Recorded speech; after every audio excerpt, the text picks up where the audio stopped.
Welcome back, my friends, to the show that never ends. You're listening to or watching or otherwise engaging with the Word in Your Ear podcast, which has been singing in the wires since 2006. What does this mean? It means that compared to Word in Your Ear, every other podcast is an arriviste, a parvenu, a jumped-up Johnny-come-lately.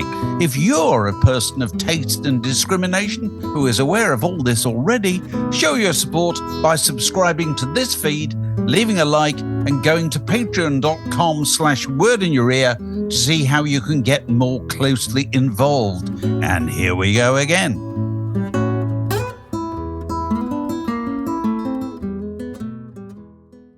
Welcome to this edition of Word in Your Ear and a really impressive oral history of Paul Weller as told through various fans and friends and family and collaborators. 250 of them. Staggering, really. It's a book called Dancing Through the Fire, and it's a labour of enormous love by Dan Jennings. Dan, it's very good to see you. Oh, lovely to see both of you. So how long, you've talked to 250 people, how long has it taken you to assemble this book? It's probably been maybe 4 years in the making from the point at which I delivered the book, I suppose. But yes, I started out in lockdown as a daft little podcast idea that rapidly got out of control. And it's only when you get to the point of then you're putting it into a book, you're like, blimey, yeah, 250 people. I mean, that's a mark of insanity in a way, right? And so where did you start? I mean, you started with a little podcast idea. Tell us about the little podcast idea. Yeah, so I was a former broadcaster. I worked for the BBC and commercial radio, and to cut a long story short, it was my dream. It was all I ever wanted to do, but I fell out of love with it. So I gave up presenting, but I had this nagging thing in the back of my head that I'd never interviewed Paul Weller. And then we had lockdown, and it was a case of, well, yeah, I had to spend more time with my family, homeschooling and things, or I could just have a bit of fun in the spare bedroom and create a podcast. And most podcasts, I mean, yours obviously is hugely successful, but most podcasts fizzle out and nobody ever mentions them again, right? And I thought that would probably be the case. Maybe we'd do like 10, 20 episodes. Lockdown would finish and I'd go back to normality and nobody really would know this thing existed. And then I think episode maybe 10, Nikki Weller came on. Andy Lewis, I think, was number 8. It was like, it just basically got out of control quite quickly. Who was first? Where did you start? I was very lucky because there was a book that was about to be released called Soul Deep by a lovely guy called Stuart Deeble, who you might know. And Stu and various others had created this wonderful coffee table book on the Style Council. So there was that in there to chat. And then the second episode was a guy called Bax, who again, you must know, right? And Bax had created the Style Council documentary. So actually, I thought about this the other day. If you're a Jam fan, those first 2 episodes, there was nothing for you there at all. No.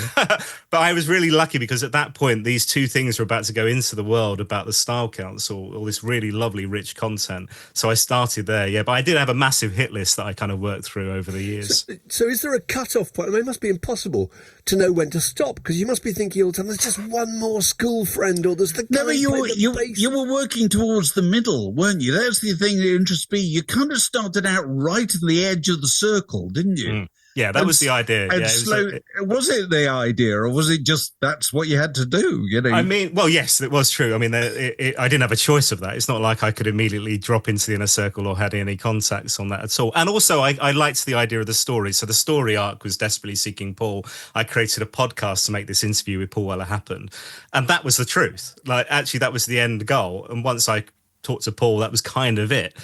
But it did then lead on to other things, as we'll talk about. But yeah, I always talk about it as being like Jurassic Park, where you have that scene in the kitchen where the velociraptors are coming from different angles, and they're basically this kind of pincer approach where you're trapped. I feel like that was what it was like with Paul Weller, because it just got to the case where I'd spoken to so many people and was getting closer to that inner circle, like you say. And also, I would talk to cabbies and stuff, and they'd be like, "Oh, I had Paul Weller in the cab. I mentioned it to him the other day." I was going to say, because there must have been quite a few cases where people said, "Oh, I mentioned this before." He knows about it. He knows about it. Yeah. Tell us about that. There was one really early on. Actually, there's a guy called Ricky who's a black cab driver, and he said that I met him at a gig, and he said, "Oh yeah, I pick up Paul sometimes," and he said I mentioned it to him, and he'd heard about it. This was right early on. This is maybe episode 15, something like that. And I was like, "Oh wow!" And he said, "Yeah." I said to him about it, and he said, "Oh yeah, what's the guy's name? It's DJ, isn't it? DJ." And then he went, "Oh yeah, is it Don Johnson?" And then Ricky's like, "What, Miami Vice? I don't think so." But yeah, he knew about it. And then I think because so many people are in his we were getting closer, like you say, but so many kind of band members, former band members. But ultimately, it was the audience of the podcast, which did grow. That was the great thing. It wasn't me kind of shooting into the void. People were just kind of mentioning it all the time. And also going, when are you going to do it, Paul? That was the key thing as well. It was almost like this army of fans of the podcast, as well as fans of Weller, kind of teaming up, if you like. Which he did do in the end, didn't he? I mean, you got a long interview with him after you'd done pretty much everyone else. Is that right? Yeah, that's right. I bumped into him at a gig, Hannah Peel gig at King's Place that I went along to. And I didn't know he was going to be there, but I saw in the garden, I grabbed a beer and I went into the beer garden, and a couple of Paul's bands were there, Jacko and Tom. And I wandered up because they'd been on the podcast at that point, and just tucked around the pillar was Paul Weller. So I kind of wandered over, hi guys. And they went, oh, hello.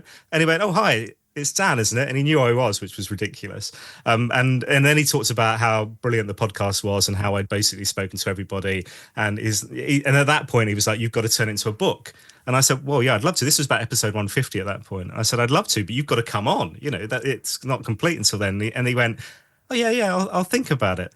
I was like, he obviously had thought about it. I was like, thought about it. 150 episodes, man. How much work do I need to do? But it's kind of interesting if you learn that somebody is going around town interviewing loads of people who had something to do with you. Yes. You start to become very interested in what they've said about you, don't you?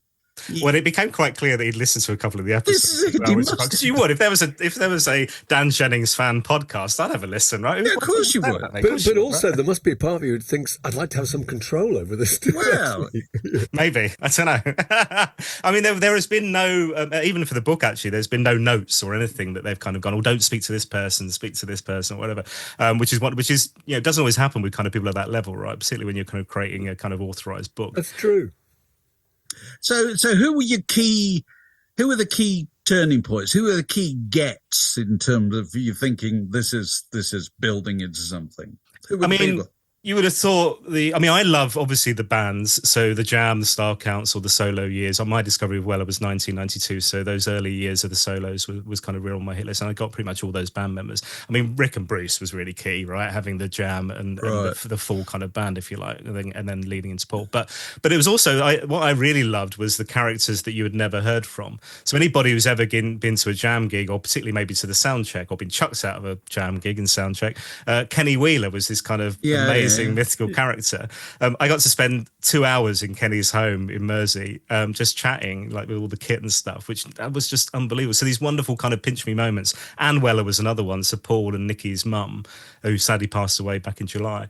I got to go to her home in Ripley and have a scone and a cup of tea and spend a couple of hours chatting with Anne as well. So there was those kind of moments where you just go, this a lot, because I'm a fan. That's where I've come from. This is not. I didn't set out to make this as a commercial or journalistic project in that sense. It just kind of spiraled, like I say. So yeah. So you these pinch me moments. You're like, I'm in Anne Weller's house. This is ridiculous. What's going on? The stuff about Anne Weller and his dad John was really touching, actually, because it's a completely different kind of management. Remind me a bit of George Harrison's family that used to invite the fans in, give them tea, and let them into gigs, and Paul's girlfriend. It was quite common back in those days. Yeah. Gary Newman's mother did the same thing. Yeah. No, seriously. Mothers ran fan clubs. They're quite innocent times, really. Well, that's what I love. It wouldn't happen now. No, proper sacks of mail coming to the Weller's house and being answered, probably. The whole street would be answering and stamping these letters and stuff that they'd be replying to. But also the fact that in the NME they put like the phone number. And it was like you could ring up, and it was their home phone number. So Gary Crowley rings up and gets an interview with Paul because Paul picks up the phone. It's like ludicrous. Like, what? Ed Sheeran's not putting his phone number in the pages of Shindig magazine. Where were they putting the phone number? Why were they putting that in there? Was that it was an ad or something? It was to do with the fan club. And people think we were doing Smash Hit at the time, Mark, and people used to advertise for pen pals, and they'd put their address. Oh, they did.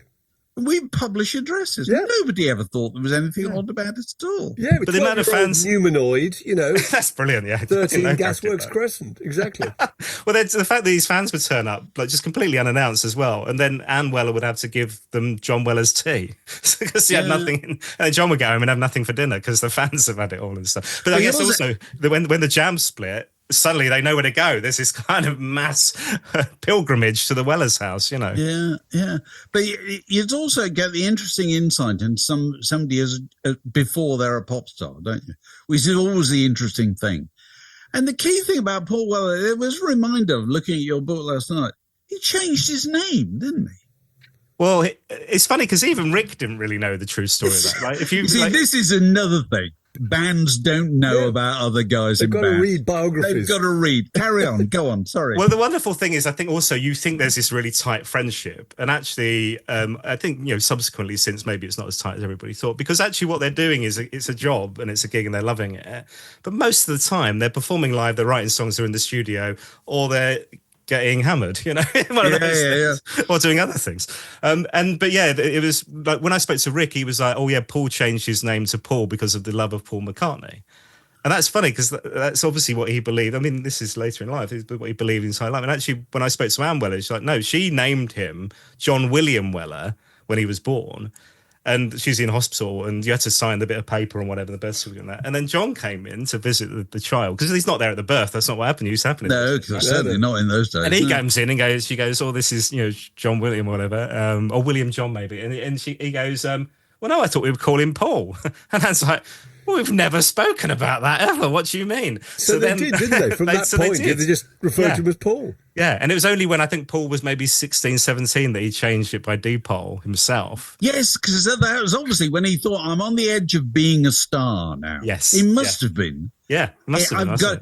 There's loads of other cases of people doing the same thing. Bob Dylan probably did the same thing, didn't he, Mark? He probably did. I think he did, yeah. There you go. It's just at that moment where you think, okay, this is the life I'm embarking on now. Yeah, I can do it. In normal life, you cannot be a postman who turns up one day and goes, "Henceforth, I'm Paul." It's not allowed. In normal human life, it's not allowed, is it? The brilliant thing was, because it was punk time, Paul told Nikki, his sister, that he was changing his name to Sid Snot, which is also yes, of course. And Nikki believed it, and she's like, "Mum, please tell him not," because obviously punk was a big thing and there was just chaos generally. And then Anne Weller remarked to me, "Oh, he's always been a little shit." Nice. There was a really interesting theory by, I think it's Rat Scabies. Someone's quoting Rat Scabies about how suburban bands tended not to last very long, because if you're from a big city, you've got a much bigger pool of people to recruit from. But suburban bands, if you live in Woking, it's like, "Oh, you play the drums, right? You're in. You've got a bass guitar, great." Do you think there was something in that? Because there's this big thing when they split up 4 years later or whatever. But actually, you can see that they just didn't get on. They didn't have a lot in common. It was that thing. Also, I think they were older. Both Rick and Bruce were older than Paul. And there's this myth that they were school friends in that sense, and they weren't in the same year group and things like that. And actually, I think Paul ended up getting expelled from school a little bit later on, anyway, with his mates. So they didn't hang around in that sense. And actually, they auditioned Bruce, or they were trying to get Bruce because he was in another band called Rita, and they saw him and thought he would fit. Bruce initially didn't want to join because he thought the Jam were a covers band, but the only reason he joined was because the Jam had gigs lined up. So yeah, it was, and you're right. I don't know how many really good bass players were there in Woking at that moment in time, and likewise drummers. They tried a couple of different drummers, and then Rick very early on becomes part of the Jam with Steve Brooks and Paul. So you're right. I'm not sure how massive the circle was of brilliant drummers around the Shearwater School area there were at that moment in time. Yeah. Oh, there wouldn't be many with kits or with the means to transport them, which was the other thing. Because also that then brings us to, John Weller, Father John Weller. It's just hugely important part of this of their rise, isn't it? Really, it's a guy he's got a van, he can come around, he's got some get up and go, he knows how to run a business. He makes things happen, doesn't he? Yeah, and everybody said to me, without John, even Bruce and Rick, without John, they don't think it would have happened, because I think he was the driver of it. He obviously saw some talent in his son. He also saw something in the band very early on. It was also kind of ego, wasn't it? Because I met him a couple of times. It was kind of a guy who wanted to win. And if my boys are going to be in a band, they're going to make it. Because otherwise, he wasn't apologetic at all. He also thought, what else is he going to do? Yeah, well, okay. There's a wonderful story where he formed, Paul liked football, so he forms a football club in Woking, Maybury Rovers. And then start paying the subs. This is a wonderful thing as well. Start paying the subs for other local kids who couldn't afford it and all this kind of stuff. And then it got to the point where Paul was so rubbish at football, he couldn't even get in his own team. But that kind of leads to the point that you're saying. It's like John saw something, was like, okay, I'm going to push everything towards my boy and try and... It's my lad. Yeah. And the music was the same. It's like, it's relentless. I mean, the amount of gigs they did before they were signed was unbelievable around the Woking area and, and further afield. And then when they get up to London and he's kind of slogging up there in the A3 in this kind of transit van that he borrows and stuff like that. It's like he was definitely the kind of push of how can I make, but also really interesting. He was kind of the one who wanted to keep it to the Woking area and stuff. I don't know that he saw the kind of same thing that Paul did and the band did of we need to get to London now. But also the music industry really kind of trusted him, because if someone's managing their own son, they're clearly not trying to take advantage of them, you know. Oh, yeah. Well, I thought that was quite interesting, that he had very straight relationships with everybody. Yes, although they did try and get rid of him very early on. I think they were like trying to go, you need a proper band manager and stuff. Well, they would, you see. Because then there's more control, right? The label can control that more. And I think what you always find is, the decisions have always sat with Paul.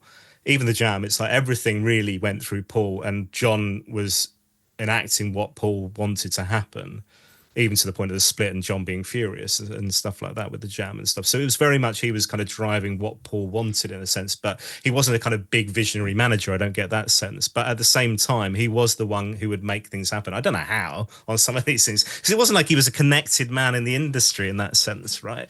But he did get put with some good lawyers and things like that really helps, I think. But he wasn't embarrassed easily or anything like that. He'd stand up for, he was like a character out of a sitcom in that sense, Yeah. There was a wonderful, as part of the project, I don't know if you remember, in the early 90s, there was a documentary called Highlights and Hang-Ups, which Paul did. It was right at the earliest stage of the solo years.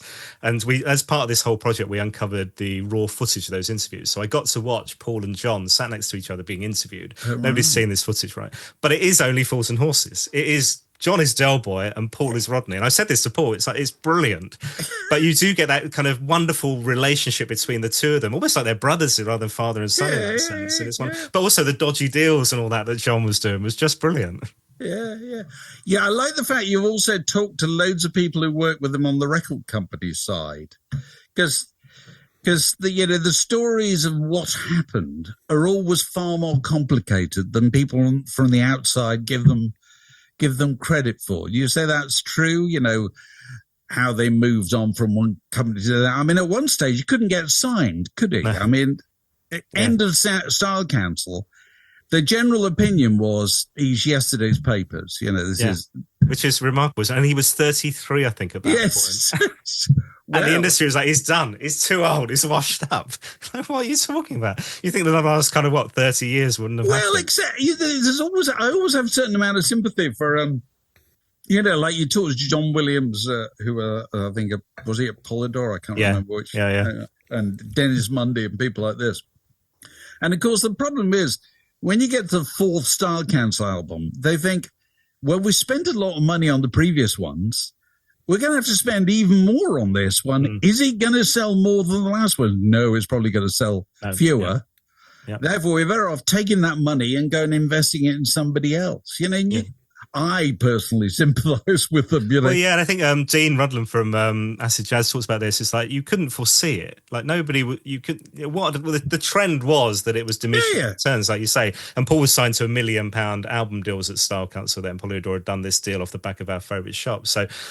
Yeah, nobody kind of could predict that what would then happen would be Wildwood and Stanley Road, because that would be ludicrous. So most artists have this kind of period where they're successful and then it kind of fizzles out. And if they continue, it is kind of diminishing returns, or you have that fan base that's fixed, but it's never going to be the same popularity. So I think you're right. To be fair to the record label boss, it's like that you couldn't see that. And also they found another record company. They found Andy McDonald and Go Disc and so forth, They found a different way to do things, didn't they? And also the fact that Paul had been rejected, I think, creates that. Certainly the Wildwood album, there's so many songs like Has My Fire Gone Out, those types of things where if that hadn't have happened, he wouldn't have that kind of fighting mentality. Maybe himself would kind of, you could feel the Style Council, when Paul said himself, it was kind of fizzling out anyway, regardless. So, it was that kind of combative nature where his back's against the wall that really made him kind of come out fighting in that way. Regarding the Style Council, I'd forgotten just what a radical change it was, because Paul Weller's so serious and so intense during the jam. You know, there's a bit where Billy Bragg, I think,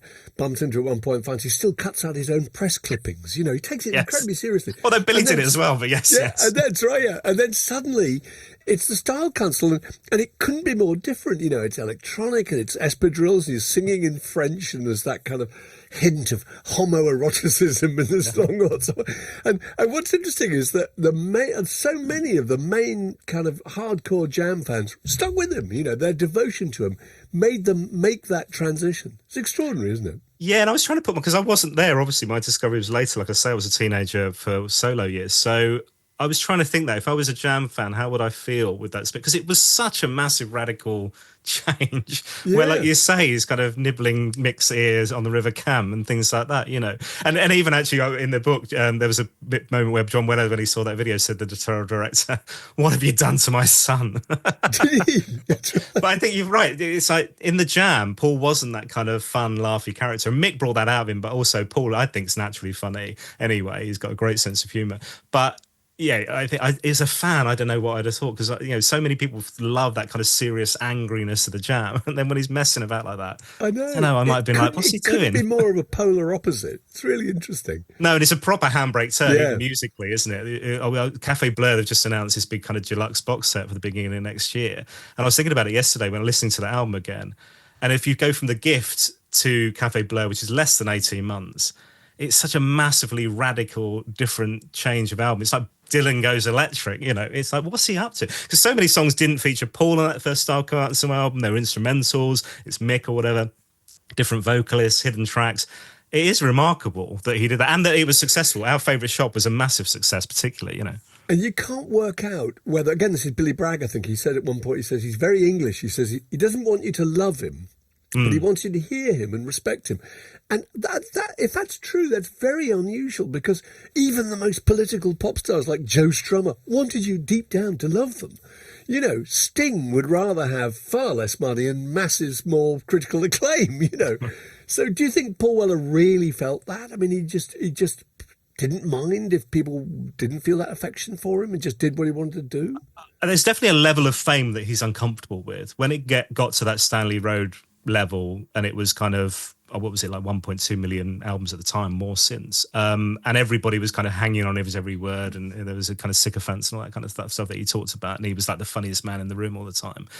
He wanted to kill it off. He could have very easily followed that path and done kind of Stanley Road Part 2. And Our Favourite Shop, he talks about this as well. It's like, why would you want to do the same? But the record label was crying out for the same. They just paid you £1 million for another album, you know. But it's definitely led on fame. I think, you know, he talks like really early days where the American labels would say about, if you want to be massively successful in the US, you need to tour and get on the tour bus and do a big tour. And his dad going, look, you could be as big as the Police.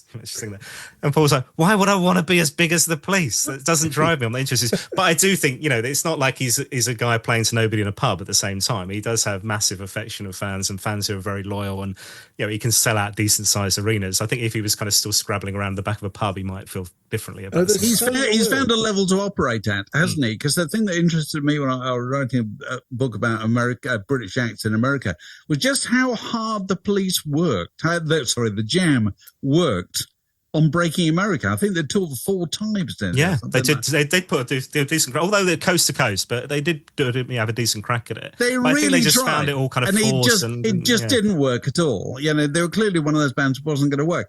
Whereas it seems to me that he's kind of found a way to operate in the UK and Europe and, I don't know, probably Australia or somewhere like that. That's good enough.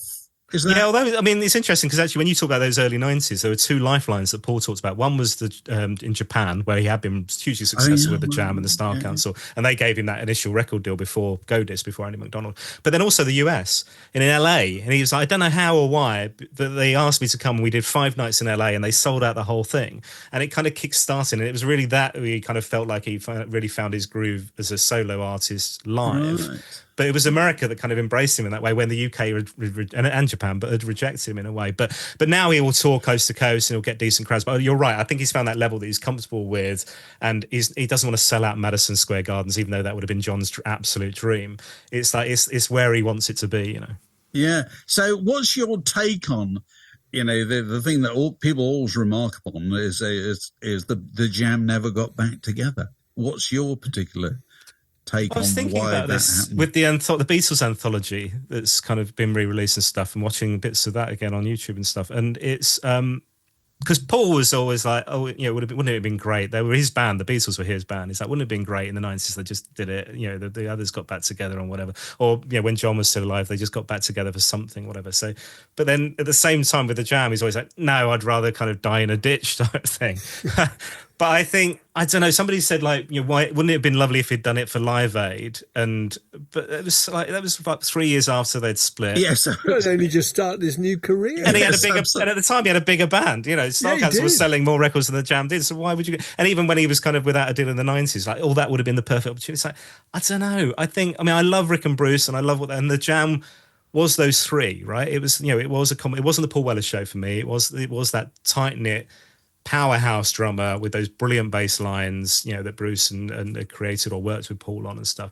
And they wore a uniform. Yeah, they look great. They wore a uniform. They look great. But I can't imagine them on stage in the 90s because Bruce still had the mullet, still got the mullet now, right? It's like, I just don't know how that would look. And although I was at the Royal Albert Hall in 2010 where Bruce came on stage with Paul and there was this kind of little reunion, if you like. They did a few songs and it was the noisiest gig I've ever been to. It was amazing. But I don't know, maybe a one-off perhaps could have happened, but I couldn't see them. They wouldn't have. I don't think. I can't So do you see think he's regretful that never happened? I think he's regretful, and I've not spoken to him about this. But I've read it in the press. Happen. Yeah, I've read about it in the press. I think he's regretful. He spoke to Pete Bethidis about this, about not connecting with Rick in any way, not musically necessarily, but just kind of catching up, the three of them or whatever. And I would love that to happen. At one point I was going to speak to and just see if I could do something with the podcast because Bruce wanted it to happen, Rick wanted it to happen. I just needed to talk to Paul about it and I kind of bottled it. But because I think just having the three of them in a room having conversation would have been a lovely thing. Forget the creating music together thing, but that would have been wonderful, But yeah. So who of all the 250 people you've interviewed, who to you is the best surprise, that people might be particularly interested to read, or somebody you are delighted to get? That's a great. I got DC Lee very late on, which was a real joy because she was obviously such a key part of that Style Council sound and just a brilliant vocalist anyway and writer and things. And she did it for the book, although we are going to turn it into a podcast. And we spent a couple of hours in a pub chatting. And she was just so open about everything because she was married to Paul as well. So there's these kind of delicate questions that I had to ask and tiptoe around. But actually, she was so open and nothing was off limits. And in the end, it was like we were just chatting like we were mates over the whole topic. So that was a really lovely thing to happen because I didn't know that would happen at that point. And you get another angle of Paul, I think. And she was kind of talking about how he had to make sacrifices, the kind of family at that point came second when that solo stuff started kind of bubbling up and whatever. And he had 2 kids but he was kind of touring all over the place. It was like, he had to kind of be in a different zone. So I think that was really fascinating. The other thing I loved is getting all the kind of really old school people. So the people who were kind of literally making it up as they went along. So people like Martin Hopewell, who goes on to be this massive kind of booking talent agency, and Tim Parsons. And they were they were basically driving around the country and then they passed like an ice rink and they go, oh, that might be a good venue for a gig. Because these venues didn't exist at that scale. They were kind of having to and it wasn't like stadiums and things and all that. So they were... And they'd make it happen. They'd book the ice rink in Swindon or whatever, and the Jam will be playing there 2 weeks later, or swimming pools, and they'd board out the swimming pool. Oh, absolutely, brilliant. Yes. So and then that becomes the template for other bands who then start following in that and playing those same venues. So I loved all that kind of making up as they went along stuff from those early days. It was really, really good. Was there anybody who came up with something that made you think about Paul differently? Something that was just a real revelation to you? That's a good question. I think I was trying, as a fan, just trying to work out what that driver is because, I've been in various jobs and there's a bit where you kind of feel burnt out at times or you kind of go, I need to do something different now and change it up a bit. But at the same time, there's some times where you kind of coast a little bit as well. And somebody at Paul's level, he's got such a massive back catalogue that would be really easy to just kind of roll out the greatest hits. Do you know what I mean? But there's something in him that obviously doesn't want to do that. And I've been trying to work it out. And there are people like Dylan Jones, who I know you've had on the podcast and stuff, who is just, and there's some guests I've had on where I'm slightly terrified of interviewing them because they're so super smart. Like him, Daniel Rachel, Alan McGee was terrifying. But I kind of, and you just go, you're just so smart. And I wish I could talk about the way that they talk about Paul with that intelligence and stuff. But Dylan was talking about this of just kind of like, there's just something in him that's always been in him that is never satisfied. That he's always looking for something different. That he's got a chip on his shoulder. He always has that. Yes. Right. Even when the biggest thing in the world, well, the biggest thing in Britain, as they were, he never lost that. Yeah. So where does that come from? Is that a thing you have as a kid? Personality trait. Right, okay. I don't think his father wasn't like that. I don't think. We always noticed that when we were interviewing himself at Smash Hits, back in the 80s. But it's funny how many people in the book say the same thing, that he found it very hard to say nice things about other people. Yes. Dave and I were both at the recording of Band-Aid. I remember Paul Weller wandering in, he came up to me because he recognised me from Smash Hits, and he said, it also felt safe talking to me because he didn't want to talk to any musicians. He said, I'm not the most popular person here, he said. The things I've said about everybody. He was looking around the room, there was Bono and there was Paul Boy George. But they were all thinking the same thing about themselves, whereas he was hyper aware of that, and slightly sensitive to it, actually. Whereas the rest of them were just going, well, water off duck's back. It was also that thing, and it touched on what you said earlier, where there is a sensitivity there in the sense that he would. Or maybe it is the chip on the shoulder thing. I don't know, where he feels like he's been wronged, particularly in a review. And he would ring up these kind of journalists and offer them out for a fight, like David Quantick and others. Or he'd get like his press agent, give them a ring and tell them I want to meet them in Victoria Park. It's like Morrissey read every word written about him and remembered it all. And then pretended he didn't. So Paul would see people at parties or whatever, and he'd be like, "Oh yeah, you wrote that thing about," and he'd remember like one line. Completely. I know. I'm silly writing for NME because you just had to come up with something weekly and you put it in, and he'd remember every bit. There's a lovely bit where he's big pals with Noel Gallagher, and he says, "Noel Gallagher, what are you doing this weekend?" So I've got to go because I'm going off to south of France where to stay with Bono. And he goes, and he's like so horrified. He says, "When you come along, And it's this principle, he's so principled that he won't associate with anybody who just kind of disapproves of, or maybe he's shy. Actually, it's hard to tell, isn't it? Well, it's funny, that story, because he then so Noel then ends up having dinner with Elton and taking a photo and sending it to Paul Weller, and Paul Weller going, "You've gone too far." Bono and Elton John, that's right. But then he goes to the Cure Wars, and Paul Weller's getting so Noel's getting an award, Paul Weller's getting an award, and Bono's getting an award. So Noel gets he's backstage. Bono gets his backstage, and Noel just knows that this is what's going to happen, and Paul's next, and Paul doesn't know. And then he has to walk on the red carpet and ends up, but then is in a line with Bono and Noel for a photo. He's not a man you call clubbable. You know what I mean? he's not an arms round the shoulder kind of guy, is he? Just not. I think he's very loyal. This is one thing that comes through a lot. It's like, actually, if you're in the inner circle, it's a very tight friendship group. But if you cross that and you're out, and there are people who, are out, and but if he feels like actually you've gone against something, or you betrayed him, or it's like you're out the circle, and so most people don't get back in, I don't think. No, that's a really good point, because you're either he's very close to the people that he likes, Adrian Thrills and Paolo Hewitt and all that, and then you've got the David Quanticks or whatever on the outside who said something horrible about him. It's absolutely black or white, isn't it? You're either in and approved of, or he's massively against you. Very interesting. So what's next?